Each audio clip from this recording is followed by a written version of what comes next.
let's do that one more time. How are y'all this morning? Doing awesome. Woo! Good job. Best day of my life. Well, thank y'all for coming out to 1 Million Cups. I know it looks a little bit different this week. We're already set up, ready to go with 3 presenters as opposed to 2. And we're doing what we're going to call a refill. So we're bringing back previous 1 Million Cups presenters to talk a little bit about what's the impact that they see in the startup community. What are some of the more in-depth personal things that have really affected their path of entrepreneurship, and do a little bit different focus. So we're going to get into some of the things that they define their success by, and maybe some tools and stuff that can help teach you guys or share with you guys their path to success as well. But first off, I want to talk a little bit about why we're here. So all entrepreneurs do 3 things really well. They build meaningful relationships, they are constantly learning, and they're trying to create value for others. But that's a really hard thing to do.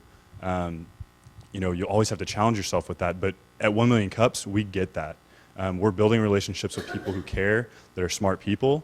We're also learning every single week. And what I challenge you guys with is take the experiences that you guys have from 1 Million Cups, all the learnings that you have, all the relationships that you have, and then go out and build something. That's the one piece that I challenge you with every time you leave here. And by doing that, we're just going to grow as a community even more. So this week, it's my pleasure to have David Allan, David Hudson, and Dustin Williams, all previous presenters who are going to give us some really insightful knowledge into their entrepreneurial world. Oh no, yeah, no, I trust you guys. I've heard some cool things before. So first off, we're going to start one by one. I'd like you guys to tell us who you are, what you do, and then give us your success quote. What's the one thing that defines, or that you look to kind of define your path and your success? So we'll start with you, David. I'm David Allan, and I work with Acorn Hours. And you want to know about the company? Oh no, just what's your success quote? So my success quote, the kind of guiding quote that guides what I do, is by Margaret Mead. Never doubt that a small group of thoughtful, committed people can change the world. Indeed, it's the only thing that ever has. And so I think that's something that really guides me in bringing together people to work on a committed project and to bring about change like that is really what drives me. Cool. My name is David Hudson, and I work with a company called Few, and that was my quote. So one of us is going to have to change quotes. No, I'm kidding. I'm kidding. So, there's a couple of quotes I like a lot. The first one I'm not going to use because it's I don't know who to attribute it to. I just know that it's not mine, but it's failure way to success. So I decided to do my second favorite, which I did a little bit more due diligence on this one. It's I don't measure a man's success by how high he climbs, but by how high he bounces when he hits the bottom. That's George Patton, and that means a lot to me and to a lot of the great people that I know. Very cool. Very cool. Dustin Williams, founding partner at Bourbon and Boots, design consultant as well. Really, I have 2 quotes. One's my own, and one is from a guy that's in the e-commerce world. One is fail harder. It's a common theme here, I think, especially in the startup world. When you fail hard, fail quick, you learn quick, you grow faster. The other one is one I've been using lately of my own. It's iterate, not obliterate. And it's about making iterative process, tweaking your product, your design, whatever that may be, and you learn from that as well. There's a lot of failures that come from that, but you learn from that. Awesome. Thank you, guys. All right. So now we're going to get into a pretty in-depth question that might not be the most common thing that comes across through conversation.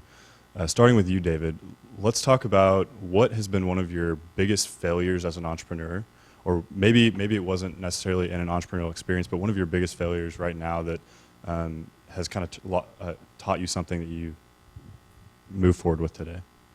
It wasn't the thing I'm thinking of wasn't from Acorn Hours, but the first year that I was heading up TEDx Hendrix College, and which is in some ways my first startup, and that we had a group of students coming together to put on this event, and it was a kind of product we were putting together.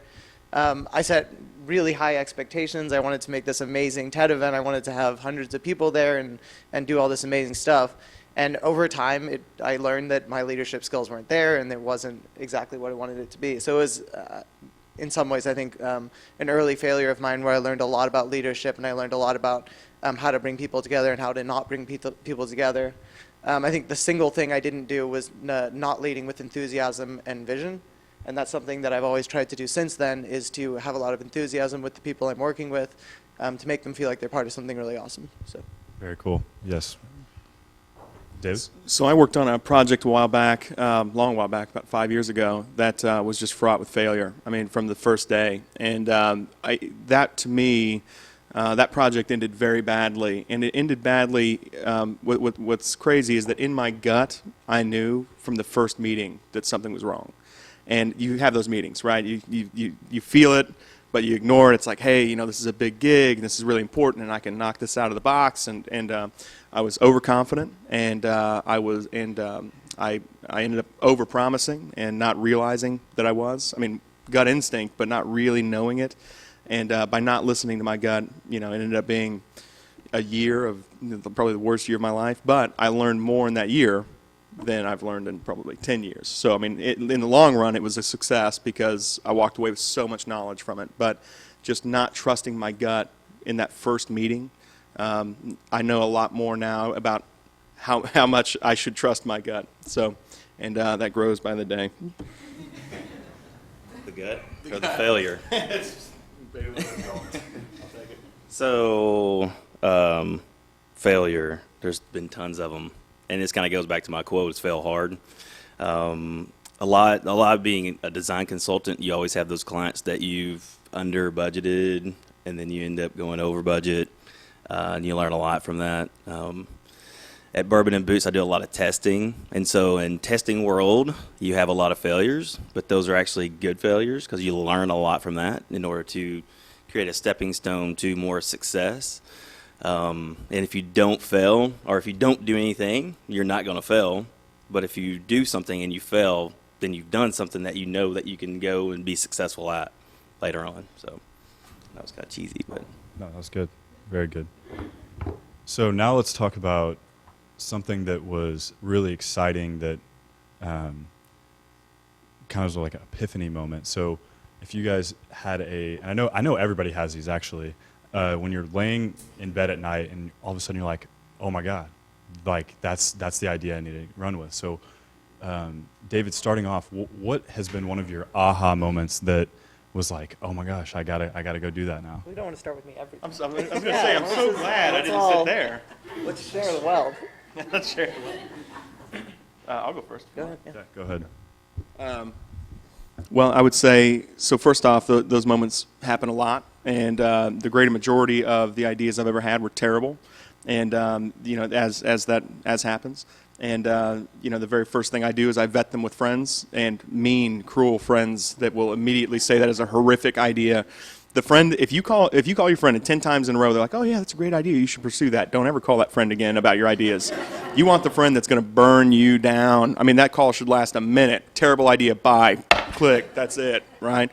So if you can't pitch it in 30 seconds to a friend that's honest, and then I would say don't continue. So that aha moment has happened a few times, and every single time it happens, I end up quitting my job and going after it.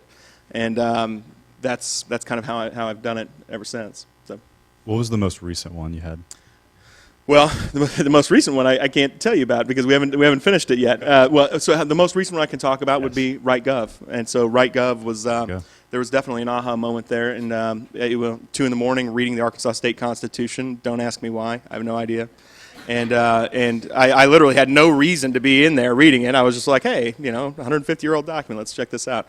And ended up getting rather bothered by our state's constitution in some areas, and ended up calling a friend of mine, the friend that I call to burn down my ideas, and he said, yeah, that's okay. It was the highest praise I've ever heard from any of my ideas from him. I was like, that's it, I'm doing it. And so I ended up co-founding it with him, and we wrote RightGov to help people engage more with their with politicians.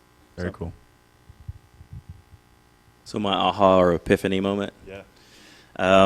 Being a designer, you always want to design cool shit. My aha moment was knowing that I shouldn't design for me. And that actually happened probably within the past 5 years, I guess. When I get more involved into analytics and testing and building something for a user, it's kind of a cool feeling to know that, you know, I'm not wrapping a lot of design into the physical design, and not spending a lot of, making it more simple, I guess I should say, for the user, and not doing a lot of bevels and emboss and rainbows and glitter and shit. So to me, that was the epiphany, especially with Bourbon and Boots. The thing that we do well is that we know our customer extremely well. And so I design and test around our customer every single day, and we learn something every single day. So that was my epiphany, is to not over design, simplify design, and especially don't design for me. And, you know, even doing freelance design consulting, don't design for the client. And that's really hard to tell the client, look, I'm not designing for you. I'm designing for the people that use your product. And that's a tough conversation to have with people. So I would say my biggest aha moment so far was maybe a year and 3 months ago at the Think Big Arkansas event that Lee and some of the other people that are in this room today put together. And that was just the idea of, I was in junior in college at the time, and it was really the idea that this was something that I could do with my life. Like, this was a legitimate career option to say, I want to go out and I want to start a company, and this is, you know, the kind of area that I think I would be really good at. And it was listening to the presenters at Think Big Arkansas that was kind of my big aha moment of, this is what I want to do, and it's kind of risky and crazy, but I'm gonna try and make it work. So.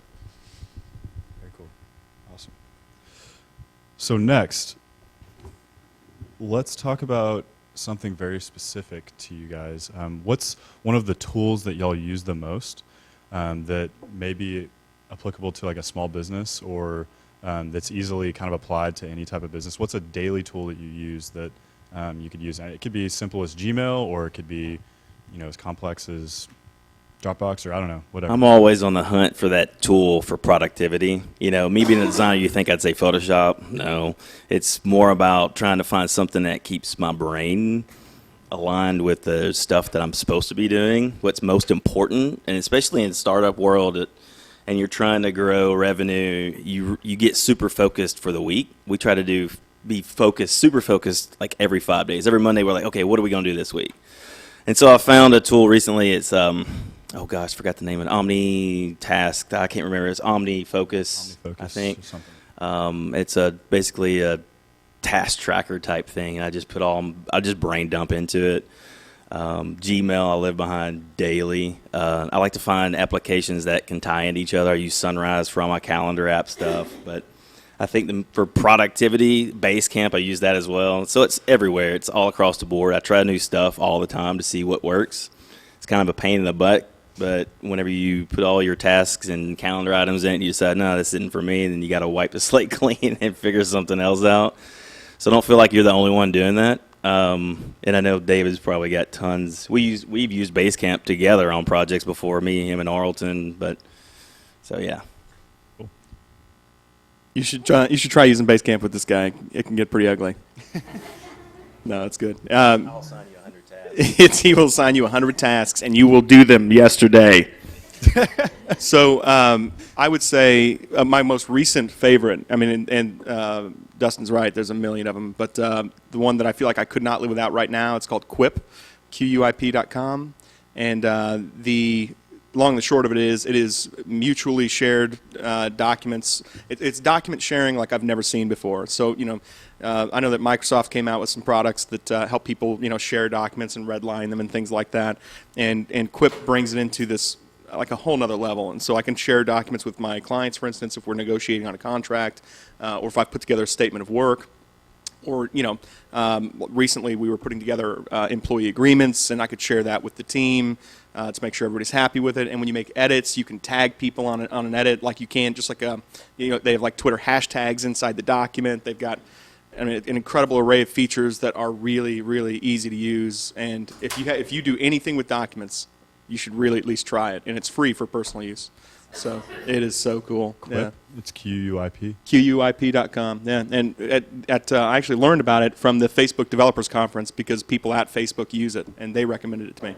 I almost didn't use it because I was like, Facebook, And but then one day I was just curious. I had to try it. I was like, okay, if everybody at Facebook uses it, I'll give it a shot, and it was fantastic. So Awesome. Speaking of apps that came out of Facebook, we use Asana for all of our team management. Any team communications that we do, it's all in Asana. All our to-do lists, whenever we're talking about a task, and we have an international team, so that is really helpful with keeping track of everything that's developing. The one I just found out about that I'm using a ton now is Tout, T-O-U-T app, which is a sales management app, which is really good for analytics. So if you're emailing a lot of people and you want to send personalized emails and then do A/B testing and know what's working and what's not, Tout app is a really good one to use. And now we know that you're tracking everything you send All the us. emails I send you. I know if you look at them. Are those free? Tout and Asana? Tout is not free. Asana is free for up to 15 users. Okay, cool. Very cool. is that a Lego coffee mug? It absolutely is. If I had a hat, I would tip it right now. That is amazing. Jordan wins today. So we'll get to that later.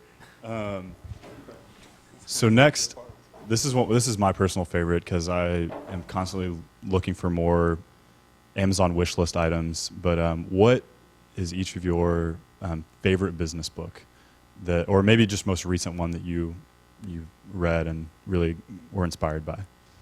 I'll go first. Actually, I've never read any of the lean crap, all the startup stuff. I think for me in the testing world, it's Optimize. I use Optimizely as my platform for A/B testing and MVT testing.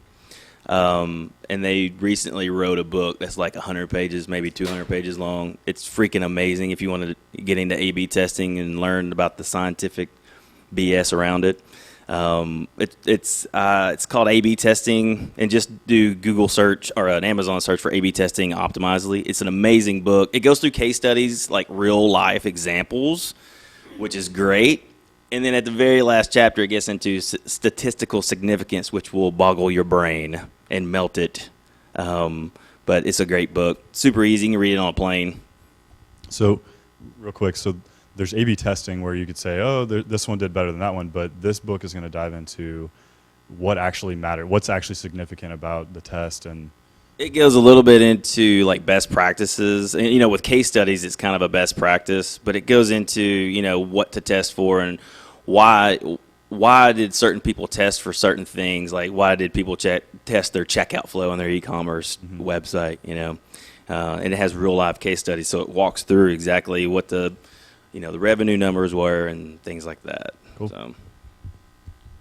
So my very favorite is a lot more old school, but every bit as relevant today. And it's not specific to business. It's more about life in general and talking to people and networking.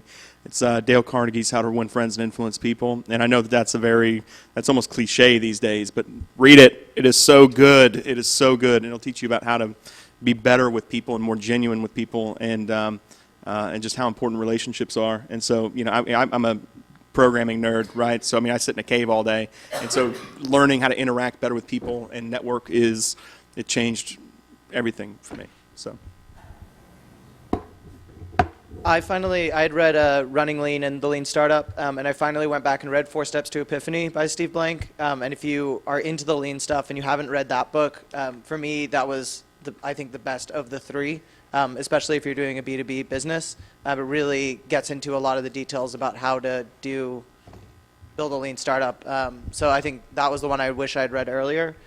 Predictable Revenue was suggested to me by Dustin, and that has been really helpful in building sales pipelines. So. Awesome.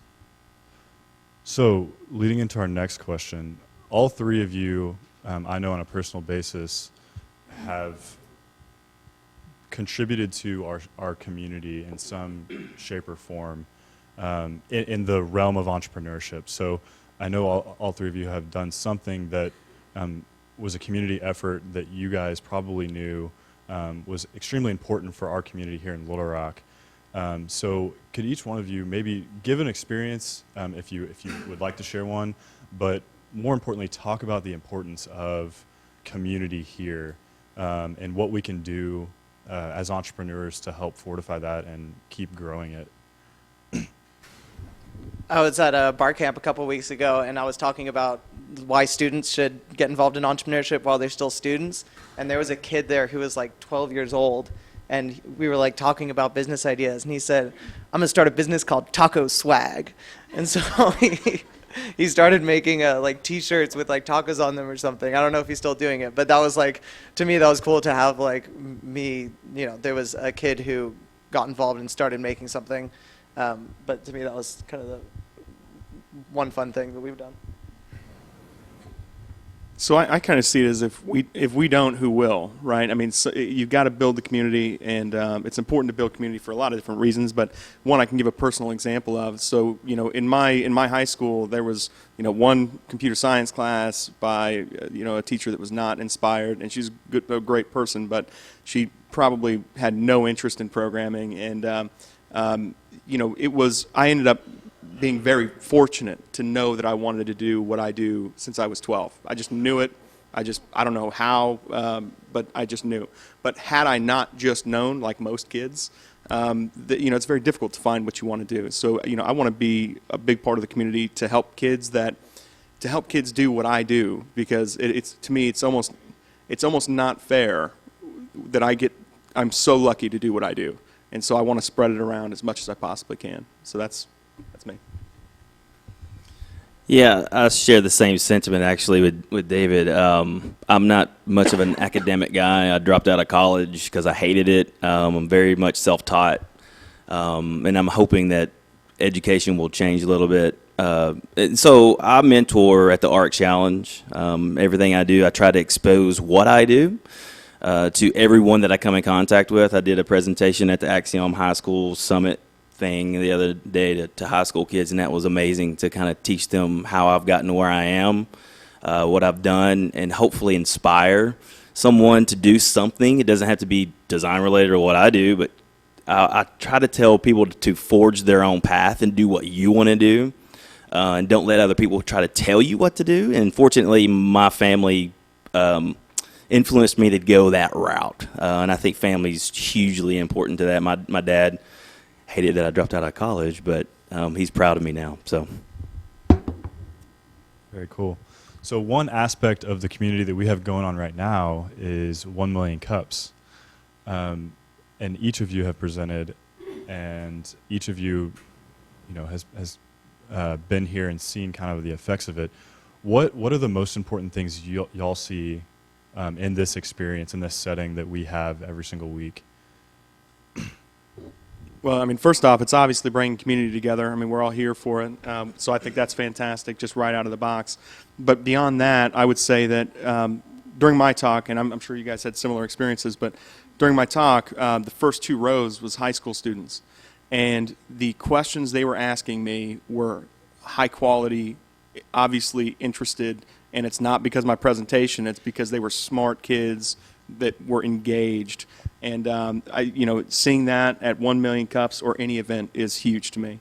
And if 1 million cups keeps that going, then I'm all for it. I think it's fantastic. So.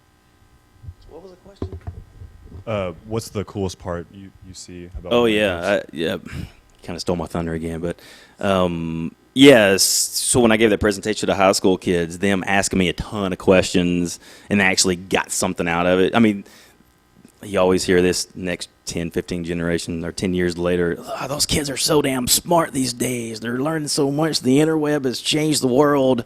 And I think really they are getting smarter, and I'm kind of jealous of that. I graduated high school in '93, and that's when the interweb was public. And so that's how I taught myself. I just dug around on the internet. But yeah, being able to impact someone and teach them something or show them the way. I had no idea what I wanted to do when I got out of high school, except I knew that I wanted to do something with computers, and I had to stumble and trip and fail and figure out my way. If I can help alleviate that, that's a really great feeling for me. So circling back that into 1 million cups, you think that this platform kind of helps accelerate that because Absolutely. you know the path. Absolutely. It doesn't matter if you're 5 years old or 75 years old. You're going to learn something from this. Community is a big stepping stone foundation to anything and everything in life. It's like family. If you have a great family, you got a great support system, you can do anything. Not to be cliche and cheesy about it, but don't be afraid to ask for help. That's one thing that I tell people. I'm a kind of guy that I don't care if you say no, I'm going to ask, And I think that's why I've been successful in some of the things that I've done, And be a mentor if you can, or ask someone to be a mentor. Can I add one thing? Yeah.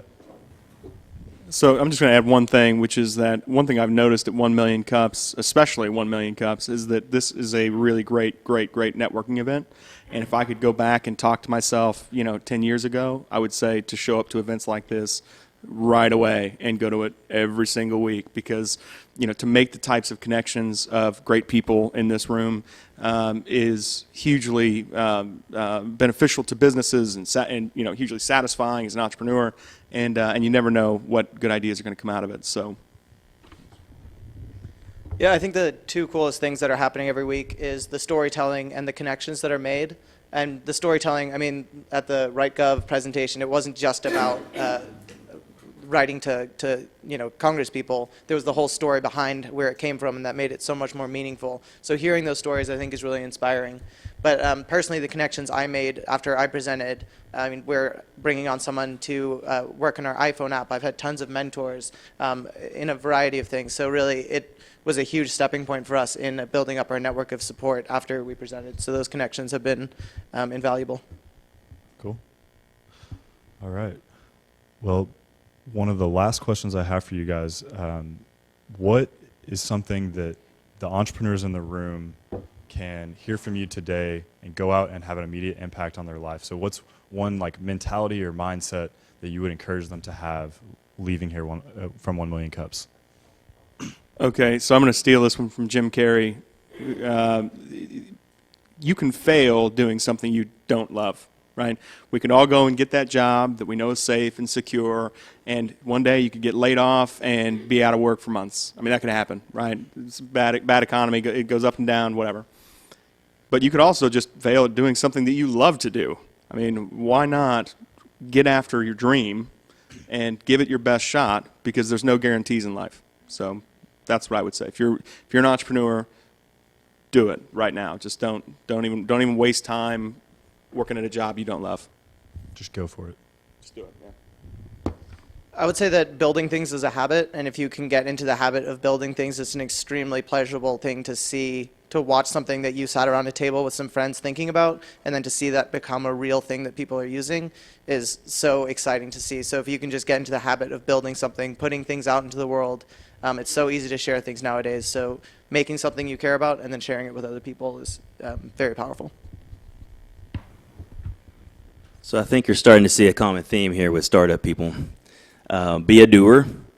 Don't sit around. Don't talk about your idea and not do it. Actually do it. Build something that looks like ass and put it out there and get people using it. Who cares what it looks like? It's weird for a designer to say that, but get something out there and get people using it, because it will change. It will not be what you think it will be when you first build it. And I'm sure it's a lot of you that have built things can share that same sentiment. But, the one thing I wouldn't say, I guess it's a regret in my life, is that I feel like that I could have attacked life quicker and faster. I learned a lot about computers when I was probably 10 years old, but I had no idea that I could make a career out of it. So this kind of goes back to me letting people, telling people to explore things and build things, and who cares if you fail? Who cares if you break a computer? When I was 10 years old, I formatted a computer as soon as I got it on accident, reading through the manuals. Well, what did I have to do? I had to figure out how to put it back together. Before Dad found out. Exactly, because Dad was pissed. Well, awesome. Well, thank all three of you for coming out tonight. Give them a round of applause this morning. Sorry. And I want to thank you personally because all three of you did a great job. I'm really excited about my day, the rest of the day today. After we leave, I'm probably just going to be going and building stuff and testing things. But before we leave, I want to make sure that you guys get a chance to shout out to the audience and tell us how we can best find you. It might be Twitter. I have your Twitter handles up here. But what's the best way to get in touch with each one of you? Dustin O. Williams, just do a Google search. Twitter, Dustin O. Williams, everything. And Bourbon and Boots, which is freaking awesome. It's a great marketplace for Southern-inspired stuff. I'm not going to pimp it out too much, but bourbonandboots.com. Business cards right here. Nice. Come grab one. All the info that you could ever want and maybe a little bit more. So For the feel camera, free to hit me up. Tell us where we can find you. Gotcha. So find me at few.io. I'll see you there. I'm at acornhours.com, David at acornhours.com, and then my Twitter's on the board. So. Alrighty. Well, thank you guys once again. Before we wrap up, we have a competition for this week. We'll just see if people reacted to it. So, is there anybody who tried to bring more people this week to 1 million cups? Raise your hand. Okay. How many people did? Can I count last week? It has to be this week. How many people did you get to come this week? Anybody? Can I raise my hand? Yeah. So I brought my good friend, mentor, advisor, Jim Maxwell, as well as my beautiful, illustrious wife, and my 4-month-old daughter, Eleanor Rose. Go say hello to her. It will make your day. Awesome. So. Awesome. So that's 3 people. Well, that's a or winner. two and a half. Okay. 2 1/3. Awesome. Okay, so for that, we're actually going to award you a 1 million cup mug. So, Is that it? well, unfortunately, no. I'm sure it's still nice. But yeah, it's real smooth and clean looking. It's awesome. So you can bring it back next time you come to 1 million cups. And then second thing, I noticed a few folks brought their own mugs this week. Thank you for that. And I want to see, does anybody have one that's unusual that might win like best mug or most interesting mug? Anybody have? Yeah, you want to share it? Mine doesn't count. Troy and who? Wait, stand up and show everybody.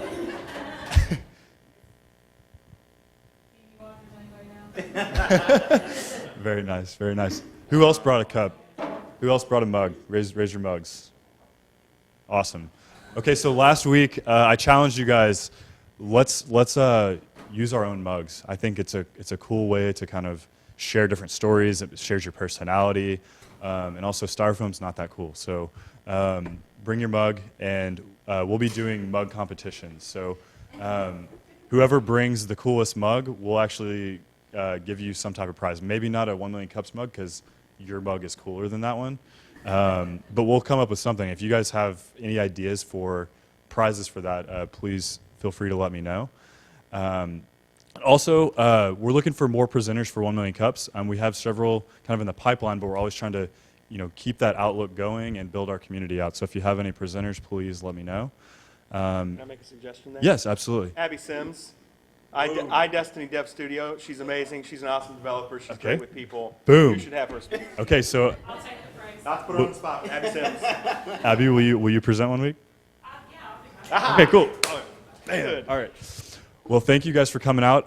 We're ending a little bit shortly, but take the time and take advantage of being able to network with folks. And Mike, was there one thing you wanted to say? Oh, no, I was just saying, whatever presenters for next week is here. Oh, okay, cool.